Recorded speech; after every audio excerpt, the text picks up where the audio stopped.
I try to educate our commissioners on the freedom of speech, and they still buck me, telling me I cannot put newspaper articles into my presentation, and they are wrong. They cannot do that. And trying to level the playing field for the rest of the citizens of Manatee County. Doesn't go well. Good morning, Commissioners. Glenn Gibolina, community activist for the record. Future agenda on record here, but I will continue to address my concerns. Public comment cards. Still waiting for the electronic public comment cards. Been going on a year. That's a dumpster that's not over at Mr. Barouf's Medallion Homes. I wrote a letter to everybody involved. That's a dumpster that's not over at Mr. Barouf's Medallion Homes. I wrote a letter to everybody involved. I've sent it out. As of yesterday, it is still there. So I would like to know, hopefully we can get on board and do something about that. Street sweeping, you know, occasionally I stay at my girlfriend's house, and she lives in Whitfield Estates. And more than one occasion, her streets get swept. So I stopped the street sweeper, and I'm saying, you know what? Why don't you ever get over on the other side of 301? Get swept. So I stopped the street sweeper, and I'm saying, you know what? Why don't you ever get over on the other side of 301? My house.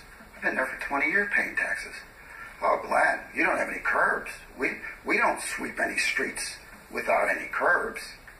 What, our streets don't get dirty? I got stay-built pavers who has a dust bowl every day. So I, for one, as a taxpayer, would like to see some street sweeping done over there.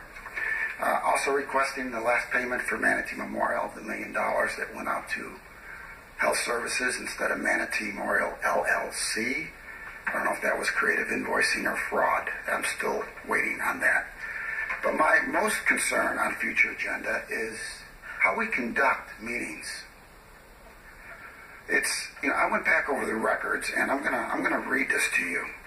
This is July 2016. Longboard Point project meeting will begin at 1:30 at the Convention Center. The morning meeting will begin as usual at 9 a.m.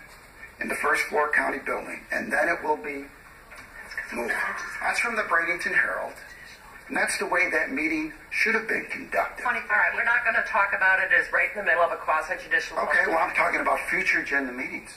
I'm not talking about Longboat Point. I'm not talking about Aqua. Need to remove it. Remove what? This newspaper article? Yeah, we're not going to talk about Longboat Point. This is a newspaper article. This is a record. Relative to the item that is under consideration, please remove it because we're not going to address anything that has that in the title. Well, then we're going to talk about meetings. Okay? We are treated like and I want my time added as well, treated like second-class citizens. We had a meeting here. Hundreds of people showed up. We had to fight for parking. You didn't have enough chairs. You had dozens of people out there in the lobby, many over 65 years old, waiting for hours to speak. You think when they signed up at the sign-up card, they would say, hey, we've got about 4 hours of presentations. We're not going to get back to you for a while. That never happened. You could have had that meeting at the Convention Center just like you had in 2013. We are tired of being treated like second-class citizens. And I will leave that for the record. Thank you. Greg Ennis? So, that's how my 3 minutes go every other week with the county commissioners. It's unfortunate that we are treated like second-class citizens. They sit in their chairs and they sit back, and you know, if you listen to Vanessa Ball on the very end, she said, rude, rude, rude. No, Vanessa, those were facts, facts, facts. They forget that from time to time. I, for one, will be back every other week, beating the same drum until it sinks in their thick skulls. Until then, who loves you, baby?